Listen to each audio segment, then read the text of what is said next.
The gray waters of the English Channel churned violently beneath the steel hulls of nearly 7,000 vessels as they cut through the darkness toward the French coast. It was the 6th of June, 1944, and the largest seaborne invasion in human history was about to unfold. Lieutenant Colonel James Earl Rudder gripped the rail of his landing craft, watching the first pale streaks of dawn illuminate the cliffs of Point du Hoc ahead.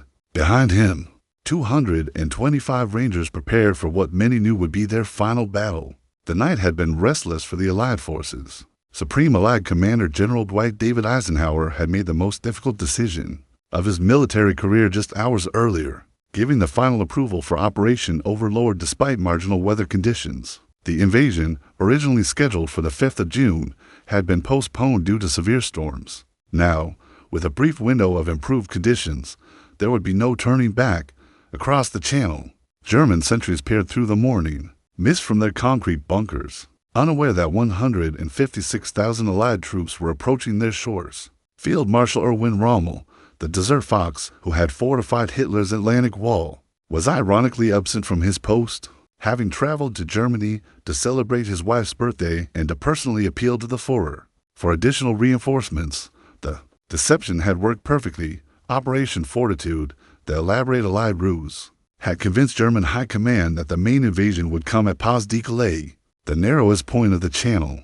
General George Smith Patton Jr.'s fictional 1st United States Army Group had been positioned in southeastern England with inflatable tanks, dummy aircraft, and false radio traffic, maintaining the illusion that Normandy was merely a diversionary attack. As the Armada approached the Norman coast, the coastal batteries of the Atlantic Wall remained largely silent. Many German defenders, lulled by months of routine, had grown complacent.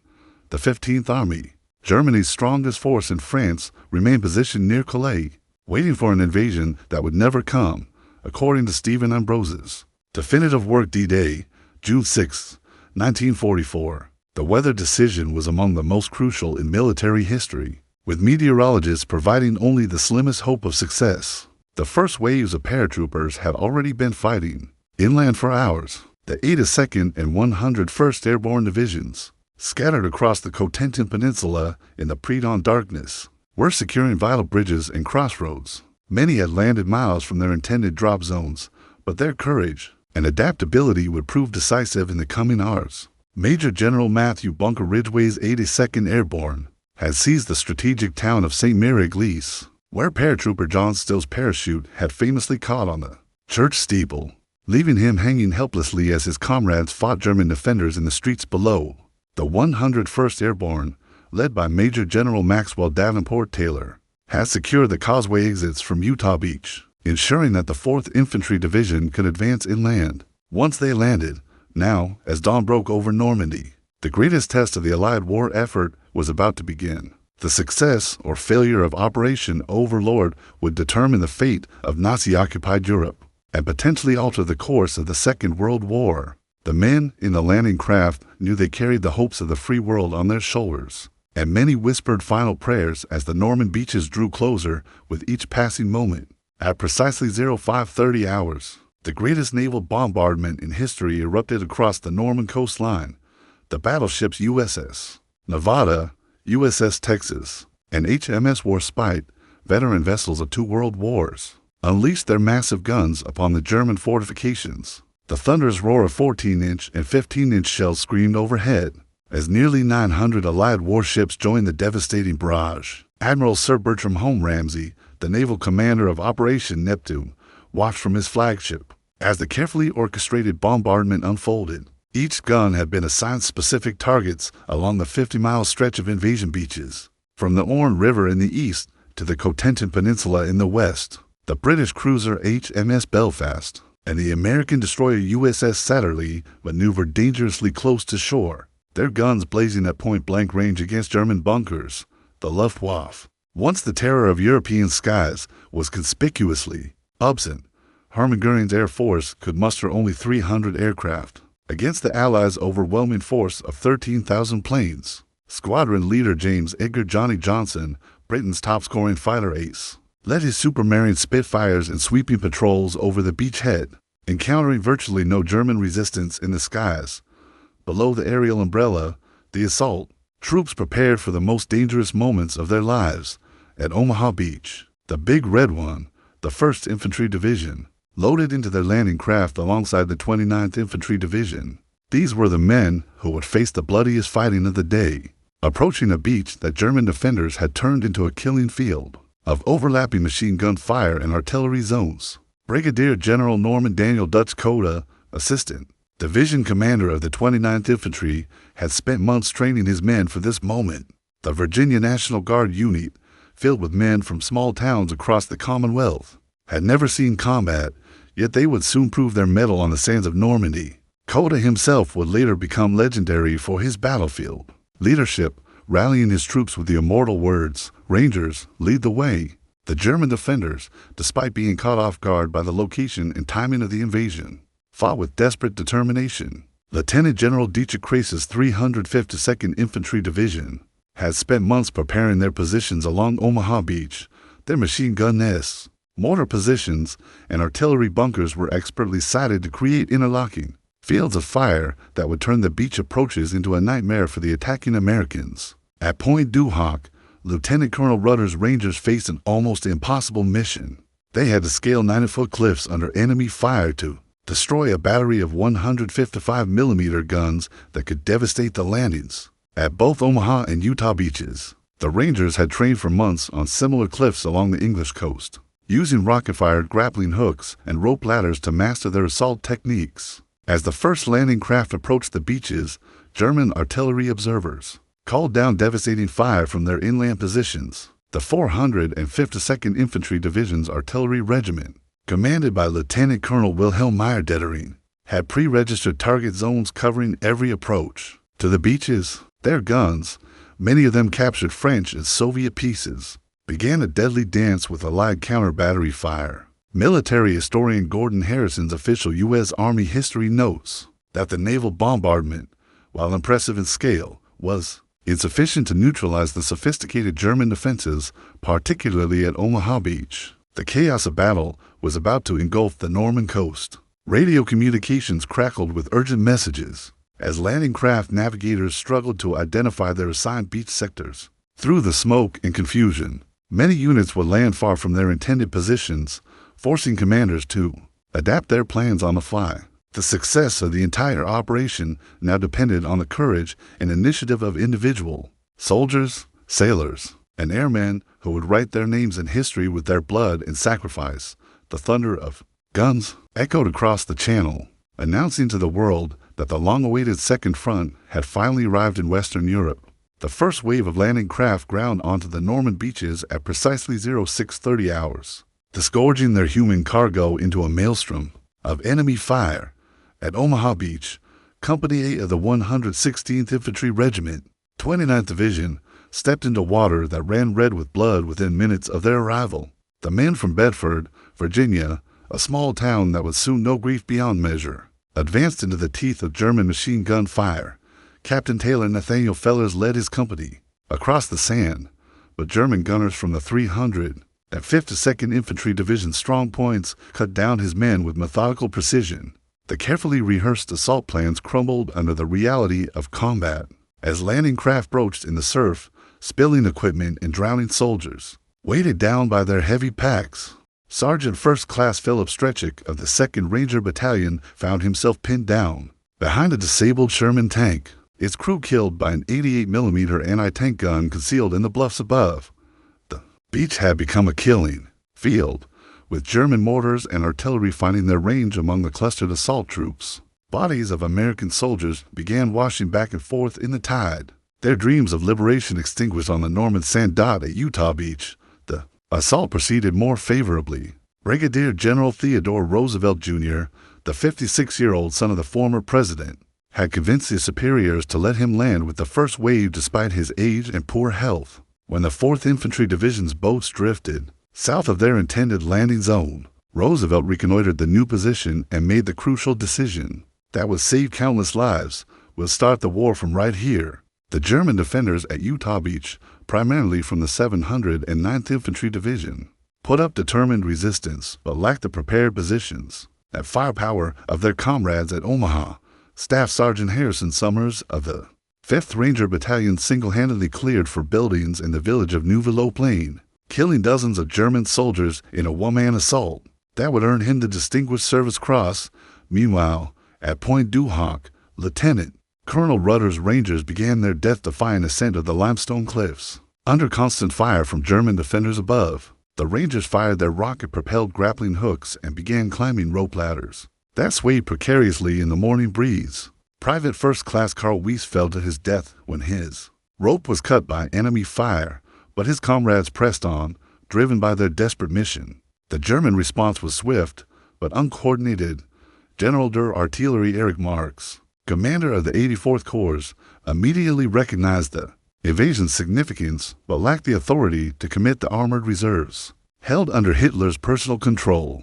The 12th SS Panzer Division, Hitlerjugend, and Panzer Lehr Division remained immobilized by conflicting orders from the German High Command. At Sword Beach, the British 3rd Infantry Division, supported by commandos led by Brigadier Lord Simon, Christopher Joseph Fraser, 15th Lord Lovat, advanced steadily inland. Lovat's personal piper, Bill Millen, played his bagpipes on the beach despite German fire, his haunting melodies adding a surreal element to the carnage. The British faced determined resistance from the 716th Infantry Division, but their superior training and equipment began to tell. Gold Beach witnessed the landing of the British 50th Infantry Division, the Northumbrian Division that had fought with distinction in North Africa. Major Stanley Christopherson Sherman tanks of the 4th County of London Yeomanry rumbled off their landing craft and immediately engaged German strongpoints, their 75mm guns dueling with concealed anti-tank positions.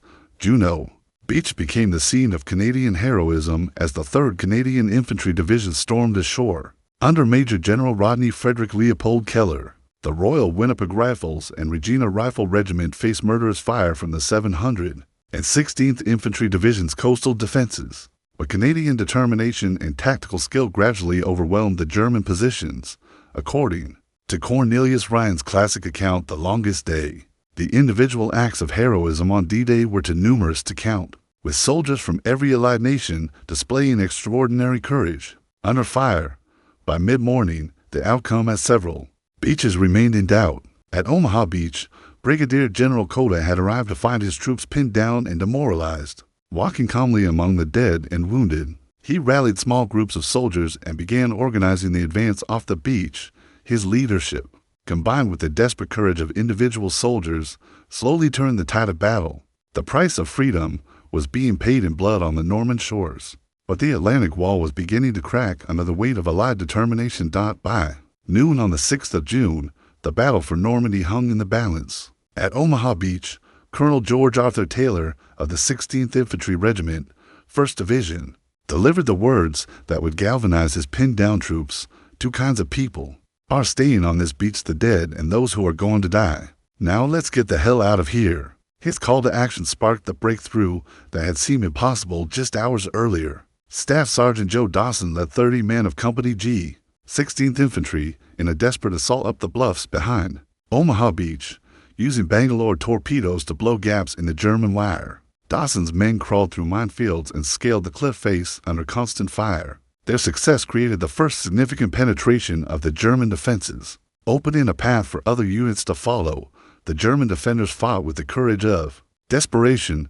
Obergrenadier Heinrich Severloh, manning an MG-40 machine gun in Strong Point WN-72, claimed to have fired over 12,000 rounds during the day's fighting. His position commanded a perfect field of fire across Omaha Beach, and American casualties mounted steadily under his deadly accurate shooting. It would take a direct assault by Rangers to finally silence his gun. At Point du Hoc, Lieutenant Colonel Rudder's surviving Rangers reached the top of the cliffs, only to discover their primary objective. The German artillery battery consisted of telephone poles disguised as guns. The real battery had been moved inland, but the Rangers' sacrifice had not been in vain. Their assault had drawn German reserves away from the main landing beaches and prevented the guns from being repositioned to threaten the invasion fleet. The German command structure was paralyzed by indecision and competing authorities. Field Marshal Gerd von Rundstedt, Commander-in-Chief West, desperately wanted to commit the armored reserves, but Hitler's standing orders required his personal approval for their movement. The Führer, notorious for his late sleeping habits, was not awakened by his staff until nearly noon, precious hours during which the Allies consolidated their precarious foothold. Major General Wilhelm Richter's 716th Infantry Division, defending gold at Juno Beaches, was being steadily overwhelmed by British and Canadian forces. The Hampshires, Dorsets, and Green Howards advanced methodically inland, their experience from North Africa and Sicily evident in their tactical proficiency. Supporting armor from the Sherwood Rangers Yeomanry provided crucial fire support as the infantry cleared German strongpoints. At Utah Beach, the 4th Infantry Division had advanced furthest inland, linking up with elements of the 82nd Airborne Division near St. Mary-Glise. Brigadier General Roosevelt, despite suffering from a heart condition and arthritis, personally led reconnaissance patrols to locate his scattered paratroopers. His inspiring leadership earned him the Medal of Honor, though he would die of a heart attack in France just 5 weeks later. The airborne divisions faced their own desperate battles inland. Lieutenant Colonel Robert Cole of the 500 and 2nd Parachute Infantry Regiment led a bayonet charge across an open field near Carrington, overcoming German positions that had held up the advance for hours. His Medal of Honor action broke the deadlock and allowed the paratroopers to secure their objectives. Private John Steele of the 82nd Airborne, who had hung helplessly from the church steeple at St. Mary-Glise, was eventually cut down and captured by German troops. However, he later escaped it and rejoined his unit, participating in the liberation of his temporary prison. His experience became symbolic of American resilience and determination in the face of adversity. The German reserves finally began moving in the early afternoon, but it was too late to prevent the Allied lodgment. The 21st Panzer Division, the only armored unit within immediate striking distance of the beaches, launched a counterattack between Sword and Juno Beaches, but was repelled by determined resistance from British and Canadian forces supported by naval gunfire. Stephen Ambrose's research revealed that German response was hampered not only by command confusion, but also by the resistance fighters who had cut telephone lines and sabotaged transportation networks throughout Normandy. Lieutenant Colonel Joseph Harper of the 327th Glider Infantry Regiment established his command post in a Norman farmhouse, coordinating the defense against German counterattacks while evacuating wounded soldiers to aid stations near the beaches. The medics of the airborne divisions, vastly outnumbered by casualties, worked tirelessly to save lives under the most primitive conditions.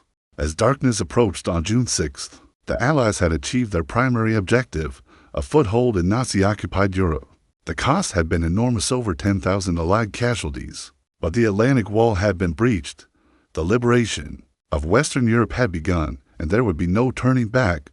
The dawn of the 7th of June, 1944, brought no respite for the exhausted Allied forces clinging to their Norman beachheads. General Omar Nelson Bradley, commander of the 1st United States Army, established his headquarters aboard the USS Augusta, coordinating the expansion of the precarious foothold. His forces had carved from Hitler's Atlantic Wall. Intelligence reports indicated that German reinforcements were moving toward Normandy, making the next 48 hours critical for the invasion's ultimate success. At Omaha Beach, the scene of the previous day's bloodiest fighting, engineers worked frantically to clear obstacles and establish supply routes inland. Captain William Friedman of the 299th Engineer Combat Battalion supervised the construction of the first vehicle exits from the beach, using bulldozers to carve roads through the bluffs while German snipers harassed his men from concealed positions. The German High Command was finally awakening to the reality of the Allied threat.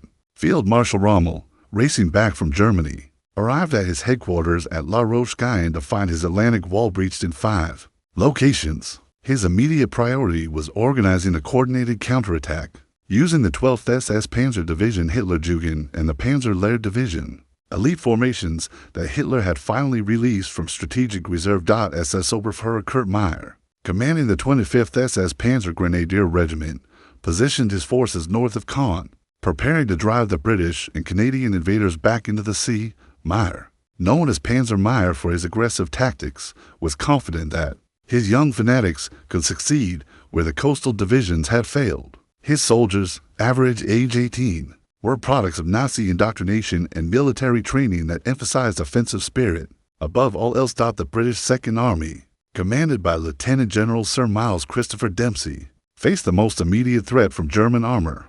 The 50th Northumbrian Division, veterans of the North African Campaign, dug defensive positions around Bayeux, while the 3rd Infantry Division consolidated their hold on Sword Beach. These experienced formations knew that the next German attack would determine whether the invasion succeeded or failed catastrophically. Canadian forces under Lieutenant General Harry Crerar's 1st Canadian Army were tasked with capturing the crucial Carpiquet airfield west of Caen. The Royal Winnipeg Rifles and Regina Rifle Regiment, bloodied but unbowed from their D-Day assault, advanced cautiously through Norman hedgerow country that favored defenders over attackers. Each field became a separate battlefield as German machine gun nests and anti-tank guns contested every yard of ground. Meanwhile, American forces concentrated on linking their separated beachheads. The 1st Infantry Division's advance from Omaha Beach proceeded slowly through the difficult terrain of the Normandy bocage, where ancient hedgerows created natural fortifications. Major Sidney Bingham of the 18th Infantry Regiment led his battalion through a maze of narrow lanes and small fields, never knowing when German Panzerfaust might emerge from the next hedgerow. The logistical challenge of supplying the expanding beachhead was enormous. Admiral Sir Philip Louis Vian's Eastern Task Force worked around the clock to bring ammunition, medical supplies, and reinforcements across the English Channel.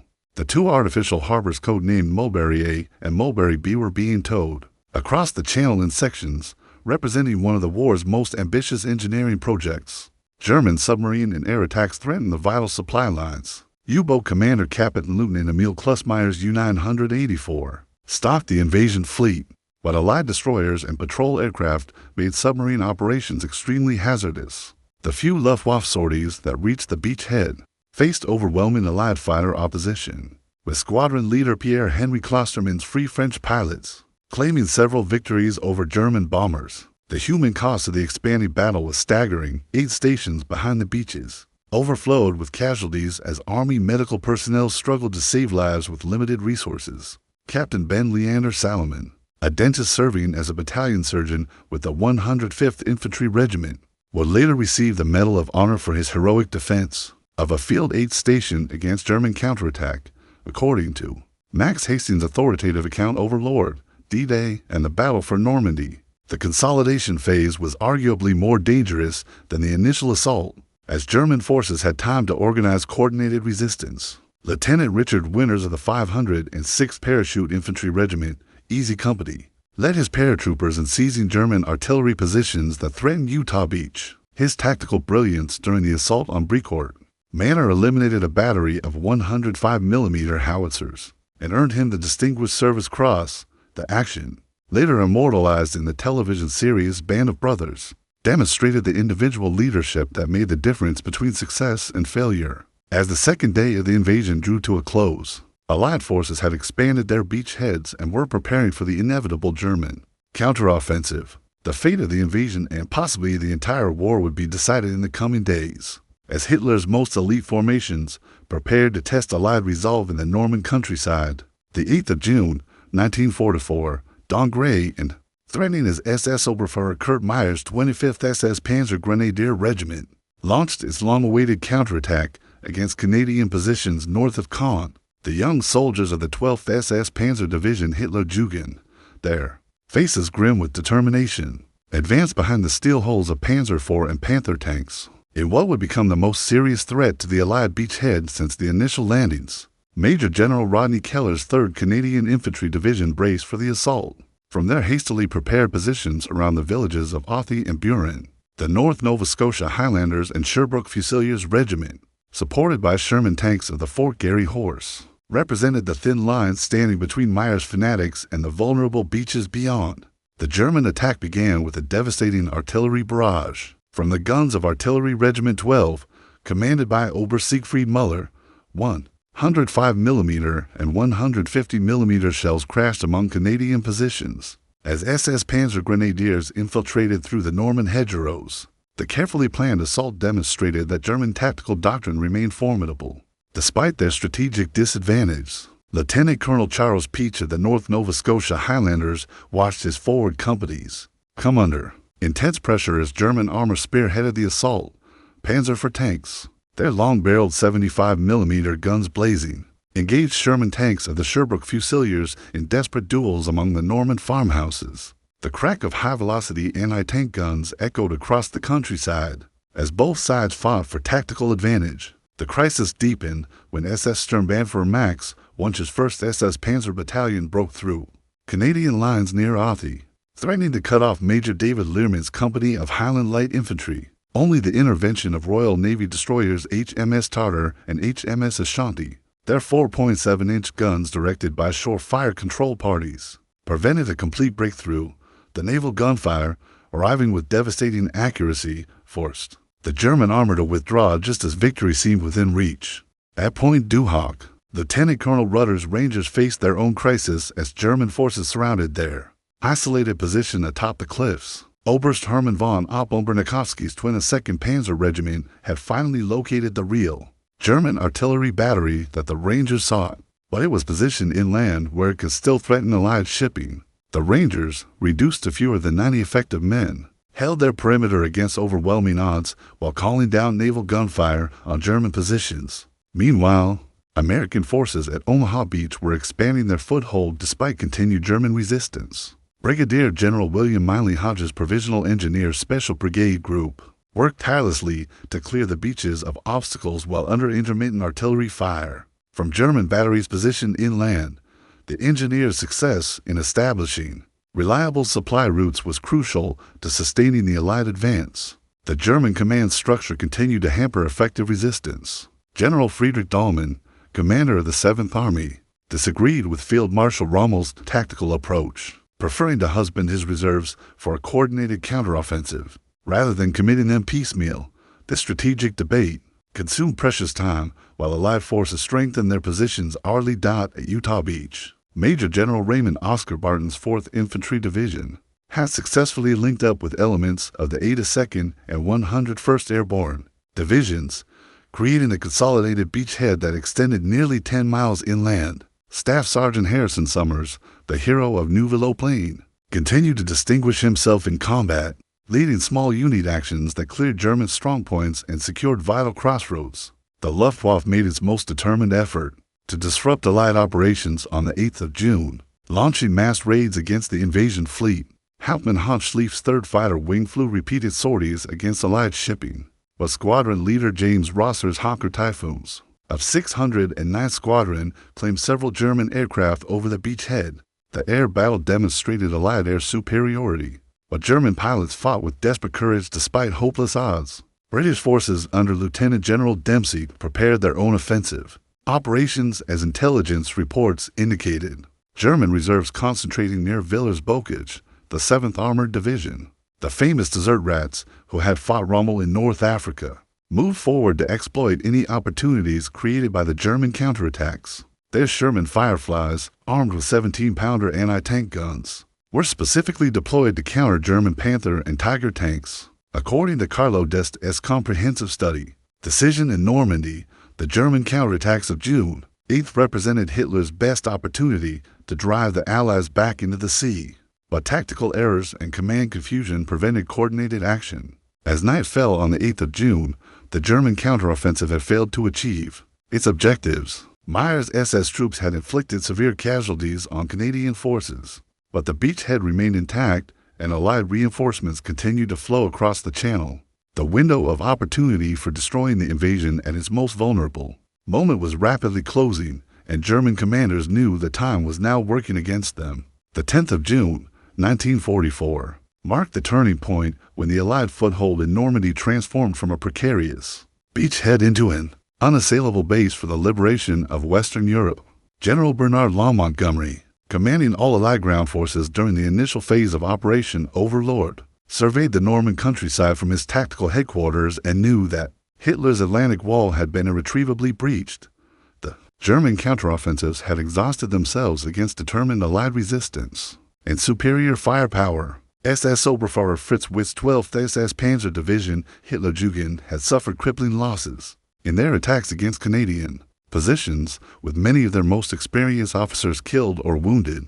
Young soldiers who had marched into battle singing Nazi songs now retreated in disorder, their faith in ultimate victory shattered by the reality of modern combined arms warfare. At Villers Bocage, one of the war's most famous tank battles was unfolding as SS Oberstürmer Michael Whitman's Tiger I tank destroyed multiple British armored vehicles in a single engagement. Whitman, Germany's leading tank ace, with 138 confirmed kills, demonstrated the individual tactical superiority that German forces still possessed. However, his success was ultimately meaningless against the overwhelming material advantage that Allied industrial production had created. Lieutenant Colonel John Mowbray's 4th County of London Yeomanry, part of the 7th Armored Division, learned costly lessons about engaging German heavy tanks in the confined spaces of Norman villages. The Sherman tanks, reliable and numerous but outgunned by German armor, required tactical ingenuity and numerical superiority to achieve victory. Captain Pat Dice's Squadron B lost several tanks to Whitman's deadly accurate gunnery. Before British forces withdrew to more favorable positions, American forces were simultaneously expanding their operational area as Major General Leonard Townsend, Jarrow's 5th Corps pushed inland from Omaha Beach. The 1st Infantry Division, bloodied but unbowed from their D-Day assault, advanced methodically through the Bocage country toward their first major objective, the strategically important town of Comont-Levente. Each hedgerow represented a separate battle as German machine gun teams and Panzerfaust operators contested every field. The logistical miracle supporting the Allied advance was unprecedented in military history. By the 10th of June, over 300,000 Allied soldiers had landed in Normandy, along with 54,000 vehicles and 104,000 tons of supplies. The artificial harbors, Mulberry A off Omaha Beach and Mulberry B off Gold Beach, were becoming operational despite damage from severe storms that had struck the Norman coast on the 19th and 20th of June. General der Panzertruppengeher von Schweppenberg's Panzer Group West attempted one final coordinated counterattack, but Allied air power made daylight movements suicidal for German armor. The rocket-firing Hawker Typhoons of the Royal Air Force's 2nd Tactical Air Force, commanded by Air Marshal Sir Arthur Coningham, dominated the Norman skies. German tank columns were forced to move only at night and to camouflage themselves during daylight hours, severely limiting their tactical effectiveness. The French resistance, coordinated by the British Special Operations Executive and the American Office of Strategic Services, played a crucial role in disrupting German communications and transportation. Colonel Maurice Buckmaster's F Section had organized resistance networks throughout Normandy that severed telephone lines, sabotaged railway bridges, and provided intelligence on German troop movements. The price of resistance was enormous, with thousands of French civilians executed by German security forces, but their sacrifice contributed significantly to Allied success. Captain John Howard's Glatterborn assault on Pegasus Bridge had secured the vital crossing over the Caen Canal, preventing German reinforcements from reaching Sword Beach. During the critical first hours of the invasion, the Oxfordshire and Buckinghamshire light infantry held their positions, despite repeated German counterattacks, their success symbolizing the individual unit actions that collectively determined the invasion's outcome. The German command structure was collapsing under the weight of military defeat and political interference. Field Marshal von Rundstedt's increasingly frank assessments of Germany's hopeless strategic situation led to his dismissal by Hitler on the 1st of July. Field Marshal Gunther von Kluge, his replacement as Commander-in-Chief West, inherited an impossible situation as Allied forces prepared to break out of the Norman beachhead. According to Russell Weekly's authoritative study Eisenhower's Lieutenants, the success of Operation Overlord demonstrated that Allied forces had achieved tactical and operational competence that matched their material advantages. By the end of June 1944, the Allied expeditionary force in Normandy numbered nearly 1 million men, with complete air and naval superiority. That made German reinforcement increasingly difficult. The young soldiers who had stormed the Norman beaches on the 6th of June had proven that democratic nations could produce warriors equal to any in the world. When fighting for the cause of human freedom, the liberation of Paris lay just 2 months in the future, followed by the crossing of the Rhine and the final collapse of Nazi Germany. The men who fought for freedom on the beaches of Normandy had opened the second front that would ensure Hitler's defeat and restore liberty to Western Europe. Their sacrifice and courage had changed the course of history, proving that tyranny, no matter how well armed or fanatically defended, could not ultimately prevail against the united determination of free peoples fighting for their most cherished values. The Atlantic Wall was broken, and the road to Berlin lay open before the Allied armies.